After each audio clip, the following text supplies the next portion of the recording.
over to the table. Congratulations. Congratulations. Congratulations. You have a wardrobe here? You changed and everything? You saw how smart you guys were pre-match, you see. Arne, in pre-match you said, when I suggested perhaps at the weekend it was a tale of two halves for Liverpool and you increased your intensity a bit, you said to me, a bit? We increased it a lot. Well, tell me how much you increased your intensity and speed of passing in the second half here. Yeah, I don't know if it was that much to do with intensity, but we took more risk. We weren't afraid to play 1v1. They changed their tactics from what they usually do, so they overloaded the midfield a lot with a striker that wasn't a striker but played from the left wing. So there we adjusted a bit at halftime. We said just take the risk if we press to play 1v1 all over, and that's why we got the initiative, I think, apart from being a bit better on the ball than we were the first half. And then of course that awoke the crowd, didn't it? Well, it woke the crowd up, because the second half, the intensity in terms of the crowd and what they added. The first half wasn't that bad either in my opinion, but in terms of the crowd then, I mean. And we had the better chances also the first half. So because they played without a 9, they had a lot of ball possession, but they were not, in my opinion, a goal threat at all. Join us today on Telegram for free and enjoy the Premier League. Don't miss out. Link in description below. But you always prefer to have the ball more, and because they overload the midfield so much, they could have had the ball a lot. And how but the best chances were for us. How much do you feel vindicated about your decision? First of all, to play those three up front for the first time together, and then to play Diaz in the middle, and he scores a hat-trick. Yeah. His last that must feel good as a manager. Last goal was from the left. No, but as much as this team, how well they've done in Europe and how good they are, we also addressed the fact that maybe a strong striker or a target man would fit more than someone who's a bit faster in the first few meters. Then you always have to be that lucky that Curtis Jones sees an incredible pass, and then you saw the speed of Lucio in the first meters, and he finished it off brilliantly. But the pass of Curtis was just as nice as the goal, in my opinion. And you sit top now of the league, obviously more matches to play tomorrow, top of Europe, top of the Premier League as we get towards the middle of November. If you'd look back at the beginning of your time here, the beginning of the season, and imagined how the next few months was going to unravel, did you see it going quite so well? No. Frank will tell you, as a manager, you don't look ahead 2 or 3 months in advance. You only look at the next opponent, and you always frighten them a bit. You're always like, oh, they have this player. How are we going to handle that? What is going to be the game plan? So you don't look 3 months ahead. You always one game at a time. And now it's Aston Villa, which is, again, a team that does really well in Europe and in the league. So it's a And you're going to tell me you take it one game at a time. Of course, I'm sure you are. You never get too far ahead of yourself. But there are other issues going on as well off the pitch in terms of players who are coming up out of contract, playing, and your big smile there because you know I'm going to ask you the question. You know, those players are really important to what's going on here, aren't they? Their experience, what they bring to this team, you'll be wanting to keep hold of as many of those three as possible. What I like a lot, and I think Clarence knows this, although he's been in Italy for a long time, so I don't know if he follows the Dutch press a lot, but Virgil sometimes, especially after Euros, got a bit criticized about him not wanting to step into the midfield. He wasn't always pushing forward. Now, I would advise all these people to look at the game today because he was constantly on his front foot, if needed, to help the midfield. So he had a very good game. Yeah, Mo had 3 assists, did he? 2 or 3, I think. Yeah. So it wasn't bad either.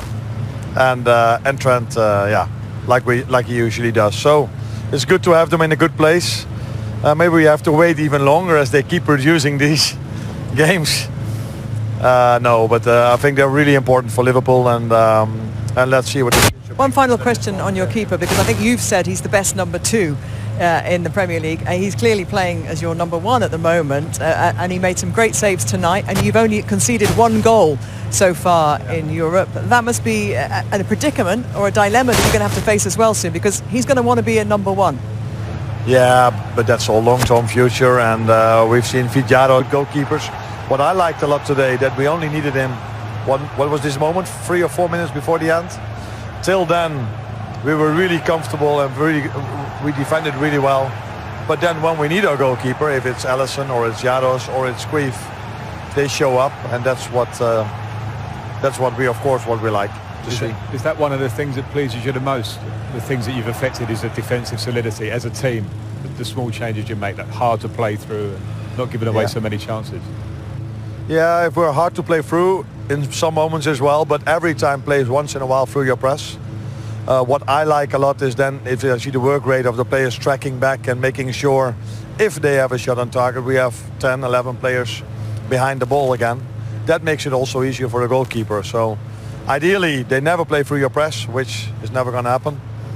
But if they do, you want to see the work rate of everyone, and that's what they're doing really well till now, and what they have to do in the future as well. Arne, I'm being told that we have to let you go. Okay. So we'd love to have you here for a bit longer, but thank you so much for joining us. Thank you. Congratulations. Congratulations, thank you.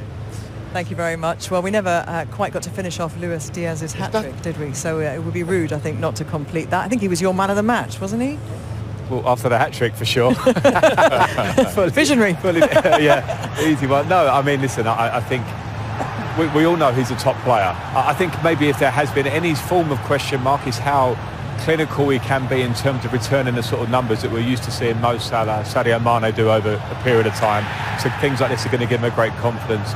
I think, as Luis said there, I think when he is playing from a wide on the side, is how many times can you end up central and be in goal-scoring areas in the middle of the park? And obviously, nights like this, sometimes some things do fall into your lap, and that's a mishit shot that there. But you make your own luck. You deserve that. Yeah, he did that. But then, Gabi, I have to say something. You asked such a great question before about coaches, looking forward, and they say no to be humble and stuff, but they do, because when they have to prepare players, take them off a little bit because they need to rest for the next match, a coach is always busy to plan a whole month ahead and think, and you have to envision, you have to visualize your positive position in a month or 2 months from now, right? That's what you transmit to your players. But of course it says a lot about how down to earth he is and humble he is as well. But I think he came here with a big ambition, thinking that he will do great. I mean, taking, as you said, stepping in those shoes is not an easy thing, and he took this challenge, and I think he's doing amazingly. Yeah, and you saw him just there as well, having a word with Xabi Alonso, who probably feel slightly shell-shocked with the scoreline tonight, but as you say, he will learn a lot from this experience as well. But shall we hear from Luis Diaz? Because luckily for us, we have a multilingual reporter on the team tonight, Alex Aljo, chatting and translating his interview in Spanish.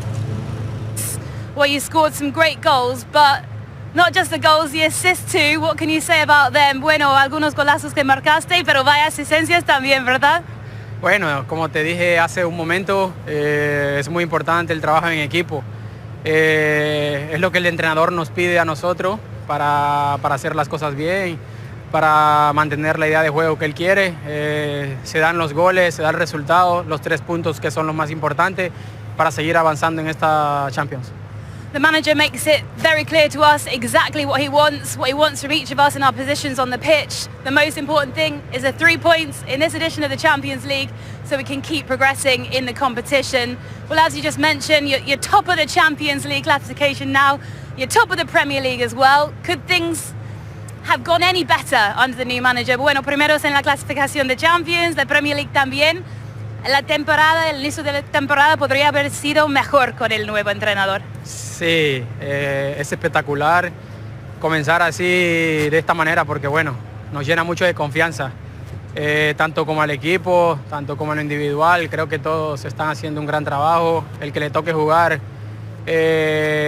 lo hace bien, entonces estamos preparados para lo que nos toque. Seguir avanzando de esa misma manera, seguir mentalizados que no hemos ganado nada porque obviamente falta muchísimo para acabar la temporada y bueno, descansar que también es muy importante. Yes, things have gone so well with the new manager. Obviously it wasn't easy for him to come in and fill Jurgen Klopp's shoes, but they just need to keep going and hopefully, as he said, they haven't won anything yet, but hopefully come the end of the season they'll have something to show for all their hard work. It was also the first time you started in that central striker role. La primera vez que empezaste como delantero central. You're going to have to ask your manager to play there more often. ¿Vas a pedir a tu entrenador para jugar como delantero central más, no? Bueno, es una decisión de él. Como te dije hace un momento, estamos preparados, todos los jugadores que nos toque jugar obviamente lo va a hacer bien. Hoy me tocó delantero centro, una posición que casi no conozco, pero siempre trato de disfrutarlo, estar preparado, de si él me necesita en cualquier otro lugar, estar consciente que tengo que hacerlo bien y bueno, se hizo un gran trabajo y súper importante llevarnos el triunfo. We have top quality players all over the pitch, but actually I really enjoyed playing in that position today, and wherever I'm playing on the pitch, I'm going to work hard and I hope I can help the team. And now the most important thing, Luis, is that you find the match ball, because you can't find it and you need to take that home and keep it somewhere safe. Pues hay que buscar ahora la pelota para guardarlo en un sitio especial en casa, ¿no? Sí. Es un momento súper especial, mi primer hat-trick, entonces bueno, trataré de buscar la pelota porque creo que no la encuentro. Pero bueno, siempre tratamos de dar lo mejor, de dar el máximo y hoy se logró, gracias a Dios. Yes, it's the most important thing that I go and find that ball now because I need to keep it somewhere special at home. I'm so happy with the 3 points today and the win. Congratulations, enhorabuena, Luis. Muchas gracias. Chao. I was just checking with Luis that actually was pretty good, that Pretty good translation, job, wasn't pretty it? good job. Yeah. I mean, any one of us could have done it, but we just let Alex do it, didn't we, today, Frank? It was great to hear him, though, talking kind of in that way that, you know, we don't often after Premier League games, and obviously he's thrilled with his performance tonight. Big smile on his face there when Alex suggested that he might want to play in that position a bit more often. Yeah, of course, and pointing that he's ready to play whatever the manager says, because right now it's very difficult to get in the 11 starts of Arne's lot. We've seen him playing on the left side, but Cody Gakpo is doing a great job as well. When Jota was playing as a number 9, he was doing a great job, and he was that we knew to get involved. So you're used to winning this season, but considering the opponents, is that the best win this season? 4-0. 4-0. I think good result against a very good team. I don't know if it's the best one, but it's a good one. In terms of performance, what pulled you through? Because on the hour mark, they are very resilient. Yeah, they played a very good game, a very tough opponent, but we kept going, we kept trying, creating chances, defending well, in the end the goal came, and then I think that won us the game, the first goal. Absolutely, you needed that moment of brilliance to unlock a defence. Yeah. Where'd you place that pass by Curtis? I think fantastic pass by Kurt and amazing finish by Lucho. So what I said, I think it was very important to open the game. And then after that, I think, it was a little bit more easy to score the second, the third and the fourth goal. And what part did the crowd play again tonight? Listen to them now. It's special, this stadium on European nights, but they helped pull you through, didn't they? Yeah, like they did last weekend as well. So what part they play, I think they play a very big part. I think every game again, they are there for us, and we try to show them what we got to make them proud. Well done tonight. Thank you very much. Yeah, well done indeed, because that was some turnaround, wasn't it, in the second half? 0-0 at half-time.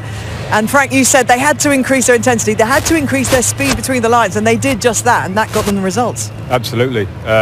It's the Liverpool that we've known for many years, and I think we spoke about Arne Slot, what differences he wants to make. Well, you have to stick to your strengths, and what we know Liverpool are always good at is when they have that intensity, when they play forward, when they run at speed, and they started to do that, and once they did that, the game completely changed. And when they did that, the crowd kind of came to life, didn't they? And the atmosphere in here rose, and Bayer Leverkusen was struggling.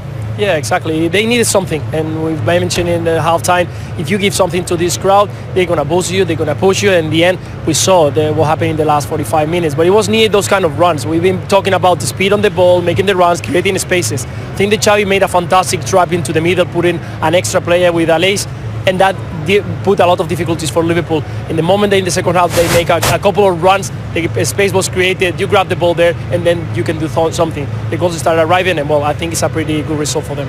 4 goals in 3 matches now for Cody Gakpo. First time actually that front three had been played by Arne Slot, and it really did start to work, didn't it, in the second half. But for Gakpo in particular, and another example of this development, this increase in performance that we're seeing this season. Yeah, and we will see more of that. He will continue to grow. He's very ambitious. He's disciplined. He has a passion. So as I said, I'm not surprised of his growth, and I'm expecting more to come. But you can just see also, it's not just the speed. Sometimes when you have a big team like Liverpool, you play a lot of matches, right? And things open up a little bit more while the time is passing by. And I mean, this was just a beautiful finish. But what a pass of Salah with his right foot. And I think really simple. Go on. Yeah, no, I was just saying that run from Alexander-Arnold, that's like it's an unselfish run. He doesn't get the ball, but what he does is push the defensive line back, and then the next phase is when the pass goes into Mo, and then it's obviously an incredible cross, and as we can see, it kind of looks on the eye that it may be onside and cleared out. Years ago it would be offside. Yeah, sure. Thank goodness for VAR. No, but that's what I was saying.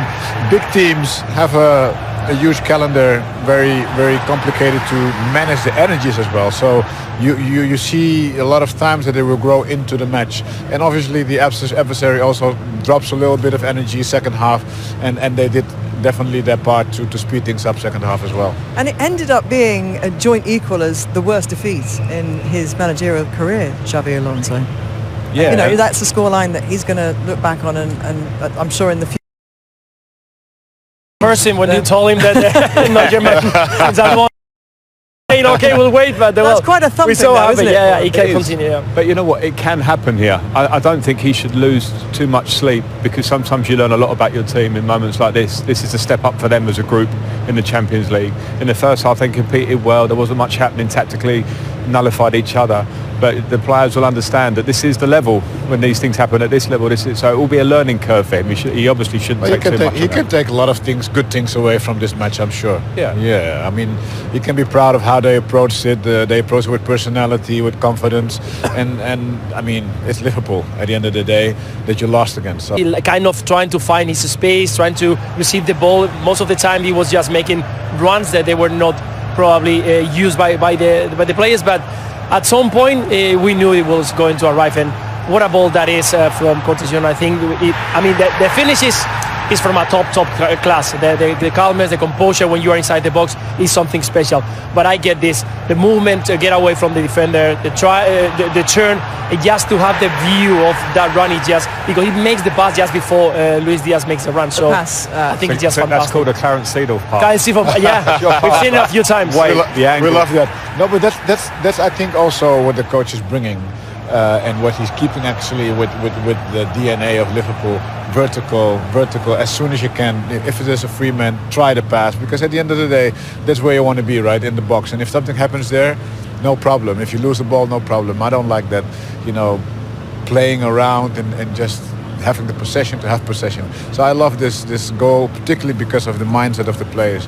As soon as I can, vertical ball. And I think you have to also understand your crowd and your audience.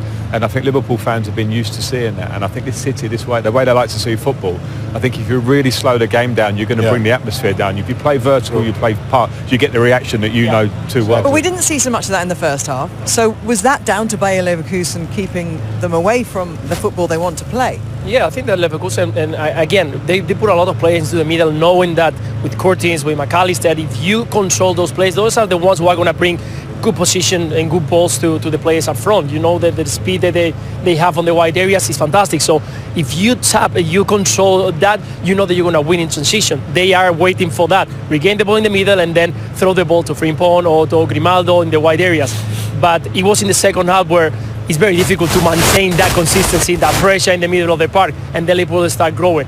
When you get that chance, I think it was Mo Salah's first chance in the second half, or kind of boost everything, and you see the spark on the crowd. And there was kind of an inevitability, wasn't there? Once it was 2-0 and they had that momentum, that the scoreline wasn't going to stop there.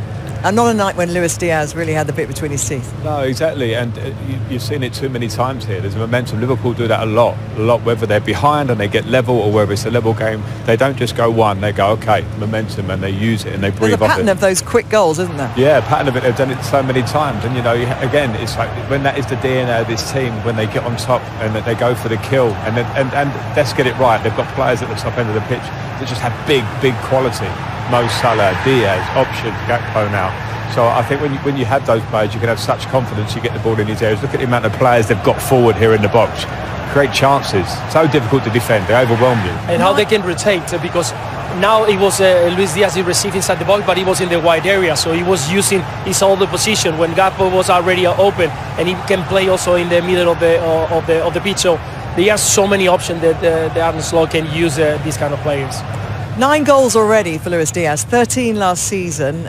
We've got a few players we need to talk about who are going to be out of contract soon, and one of those is Mo Salah, who obviously is the most prolific scorer in Europe for Liverpool. But having players who can also be putting in the numbers like that is an interesting kind of dynamic when it comes to negotiations, isn't it? Absolutely, and I think if this is not a problem for tonight, but if they're going to lose Mo Salah, Virgil van Dijk, Trent, we know questions, that is a possible derail to this Liverpool machine. There's no doubt about that. So they have to sort of look at it and go, what is the big picture? They maybe want to keep Mo Salah. For me, you would always try and keep him. But when you have other players now developing alongside that, then you can see a future possibly if you don't have it. And the flip of that is if you're those players who are out of contract, this looks like a very exciting team to stay with right now, doesn't it? Yeah, definitely, but I would try to keep my experienced players as long as I can. We have seen it so many times, clubs like Man United, AC Milan, giving too early away, all of that experience. And it's just great for those players, the younger ones, to have these guys around. Even if he would maybe play a little bit less in the future, it's still such a value added for the others to develop without having that pressure on their shoulders, right? And having somebody like Mo Salah or... Hello, boss. Xabi Alonso has joined us. Thanks so much for coming to have a word with us. It was a game of two halves tonight. It's the cliche, but that game kind of personified that, didn't it? Yeah, I completely agree. I think that first half we were pretty good. Second half, the first 10 minutes, they were not so good. We were not able to keep the ball that well. We were not able to find the players in the right positions. We were not able to run behind them, so we were playing more and more on our pitch. And our intensity in defense, because of this lack of possession, got a little bit lower. The distances between the players, it was a little bit harder. We were not squeezing that much, and that's how it came, the first goal. And when you receive the second knock after 2 minutes, that was hard for us. So yeah, it's painful, the result, more than the performance probably. But this is a Champions League. This is the highest level. And today it wasn't enough for us. No, and we were saying before it's a difficult scoreline to take away, but there's much to take away from the performance and that you will learn about your team. Yeah, for sure. At the end, it can happen that you come out to Anfield and you lose. For sure, to lose 4-0, it's not nice, and it's something that was hard because with the 2-0 we were trying to find for the one goal to change a little bit the mindset, to give us hope. But Liverpool in big spaces for the contra, they are top team for that, and we have been punished for the last 2 goals. It was the risk that we had to take, but before that, that's a pity that we couldn't hold the 1-0 a little bit longer. If we will be able to manage the 1-0 15-20 minutes, not straight the second 2-0 after 2 minutes, we were alive and anything could happen. So Liverpool do that though, don't they? They score. Yeah, they did that against Brighton. Goal, they did it against Brighton. They've done that against us. So yeah, and you're not the only two teams. They've done it quite a few times this season. When they score again very quickly. There's an yeah. But before that, we have spoken in halftime that we were mainly doing things right, but it was just halftime. Still a lot to do, and it has completely changed the second half. Yeah, and we've seen Liverpool so many times do that, haven't we? They've had matches this season where they've had 2 very different performances in the first and the second. No, there's about 65 lawnmowers behind you there, sorry. Liverpool do that to teams, don't they, in the second half? We've seen that, but for you, obviously, this is only your 3rd defeat in 69 matches. Yeah. So, it's... Well, we're ready to come here to have a good performance, to give our best. I think that from some part we did okay. But the game changed completely after those 2 minutes. Liverpool are in a very good moment, strong. We were developing this competition. You need to be very decisive in the boxes as well, and probably that's where we lacked a little bit of power, a little bit of consistency. The goals were so. We need to check them. But anyway, defeat accepted. Congratulate Liverpool and move on. For you personally, obviously you had a beautiful reception when you came out, and being here this evening, while you won't take away great memories as manager of Bayer Leverkusen, there'll be some memories I'm sure you'll tap back into about... Well, I will try to separate the game and the pain from the result. from the nice feeling to come back, to be able to say hi and to have that nice reception. So for sure, I would have loved another result, but that part was okay, and I'm really happy and thankful for that reception. Yeah, and obviously you got a chance to see Luis as well. Like always. Arne, first of all, your assessment of the overall performance and what really made the difference for you in that second half? Like many times now, managers change their game plan when they come to Anfield or when they play us. That's also what we saw today. So I've never seen, and I see quite a lot, and my staff as well, if we go into a game like this. And so we've seen a lot of games from Liverpool, but I've never seen Boniface, or the way you say it, to pronounce it, playing from the left. So they played without a 9. And that's why they overloaded the midfield a lot. So it was quite difficult to press them high. And but the good thing was that we hardly conceded anything. And I think during the first half, if there were chances, they were for us. But second half, we could adjust to the game plan of the first half. We took a bit more risk. We were better with the ball as well. So normally they defend more in a 5-2-3. Now they defended in a 4-4-2 as well. So they changed quite a lot. And we could adjust that at half-time. And it proved to be some decision to play Luis Diaz through the middle as well. Rewarded with a hat-trick, his first hat-trick for Liverpool. What was the key element in deciding to play Luis as the main man through the middle? Yeah, a few things. I only have four attackers available at the moment, with the injuries of Diogo Jota and Federico Chiesa. And Darwin didn't play that much in the beginning. Then he started to play a bit more. But yeah, with this fixture list, it's almost impossible to play them all, especially if you haven't played that many games before. So that, in combination with the fact that I think Tahu's a real good defender and is one of the best defenders in Germany, maybe the best defender in Germany, and he likes to play more against the target man, someone who's there in the middle. And we chose to play Lucio more from the left or to the midfield, and then maybe surprise him afterwards with runs in behind, not only him but in general. And if you look at the first goal, that paid out. But what a pass from Curtis Jones. Is it something you could do more regularly, playing Luis in that role? If we have our injuries like we have at the moment, then this could happen, yeah. But that also depends on who's available and how the other team lines up, what the formation is. But last season, I think if both of them played, Cody Gakpo and Lucio Diaz, then it was more Cody who played as a 9 and Lucio as an 11. And that's also a possibility, but then we maybe had, again, this height from Cody against Ta, instead of someone who's a bit more versatile and drops into the midfield. This one here. Hello, it's Valentina Peña for W Radio Colombia. Of course, in Colombia, we care about Lucho. And there's this dispute between Gakpo and Lucho replies with a hat-trick. We might be seeing him more often in the starting 11. Or how would you say after this great Lucho performance, first hat-trick here in Anfield, and actually first hat-trick for Liverpool in Champions League since 2017?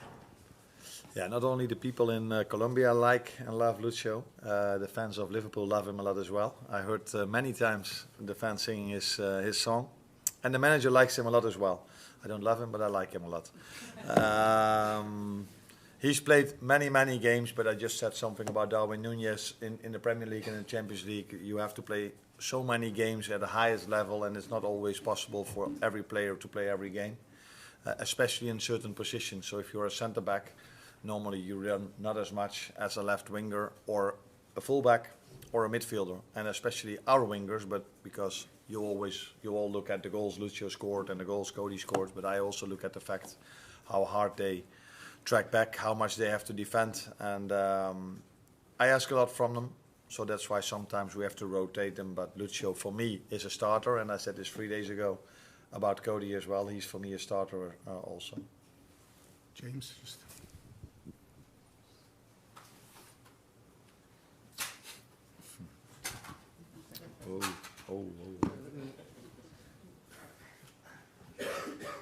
Hi, Arne.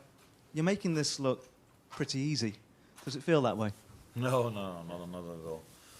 Therefore, I think then you only look at the results. But Brighton last Saturday was a difficult one, where we were 1-0 behind. We had to fight really hard, and I think that's also what you saw today. We have to work really hard, play with incredible high intensity to win our games, and that has a lot to do with teams. I heard Bayer Leverkusen saying this as well. They think, and I think I have to agree with them, that Anfield is the best place to play in, one of the nicest stadiums to play in, and against a very good team. So every team that plays against us is on the top of their game, and if you want to win that, you always have to be consistent in your intensity, and that's not always easy, but that is what's needed. And if we can keep producing that, then it's still not easy. But then we get our wins in, and that is what we want. Sam? It's actually a record you've set. No new Premier League manager has ever won 14 out of 16 in all competitions. So you're top of the Premier League, you're top of the Champions League as well. Is that pressure, or is that something that you welcome? I think if you work at any club in and around the world, there's always pressure. So for some clubs or for some managers, there's pressure not to go down. For some, they have to win a lot. So in our position, there's always pressure, and this is the pressure we give ourselves as well. Because if you work at Liverpool, or if you play at Liverpool as a player or as a manager, you know the manager that's probably going to come next. And so many other great players have set the standard so high over here, that always feels as a bit of pressure, but we also embrace this because that's also what we want. We want to be there where we are now. We want to compete for everything, and therefore you have to accept that if you work here or play here, that there's pressure. But the other side is that if you work or play here, you can enjoy incredible evenings and enjoy it because today the atmosphere, I said last Saturday, this was impressive. I think this was even more impressive today. Miguel. Hi Arne. You mentioned consistency of intensity there, yet there seems to be so many games where Liverpool suddenly go from controlled to go several gears. Is that planned, or is it something actually you would like to see more of the later stages in games? No, I would love to see this from the start. But the other team then normally has, because if the game starts, everybody is still very fit, and there's a lot of intensity from both sides. And what I like till now, that we are able to keep producing this energy and even go a gear higher, and that in some situations led to the fact that the teams we face, not all of them, but a few of them, had some difficulties with that intensity. But preferably we start like this from the start. But like I said, you have to give credits to the opponents we play. Brighton had a very good game plan on Saturday. Xabi Alonso, we all know this from him, had a very good game plan today as well, which made it difficult for us in the first half. But even if it's difficult for us, and not difficult in terms of them getting a lot of chances, but difficult in they have a bit more ball possession than what we would like, we still don't concede a lot. And that has a lot to do with the work rate the players put in. On here. Hi Arne. Curtis Jones picked up the assist for the first goal. He's been a very key player for you in terms of goals and assists. What kind of midfielder would you say is number 10, number 8, number 6, and what would you put behind him, seemingly being more attacking this season and seems to be getting in amongst the goals and assists more? Yeah, I think many of them have a lot of goals and assists. So, I still learn on a daily basis about every player, but Curtis was one of them. When I started off, I thought he was. First game I played him as a 6, which you didn't see because it was behind closed doors. But that wasn't his best game in general from us, but for him as well. I think he can play, and that's one of his qualities. At this moment, he can play in every position because he just he's in a very good place at the moment. So comfortable on the ball, so you can trust him closer to your defense. But like we saw against Chelsea, and I saw today as well, he's also able to penetrate inside the 18-yard box and giving the last pass. So he's really made a step up after pre-season, and that's also why he gets his chances now. Because if players do well and I have quite a lot of them at the moment. They will get their chances. Last one all the way over here, sorry.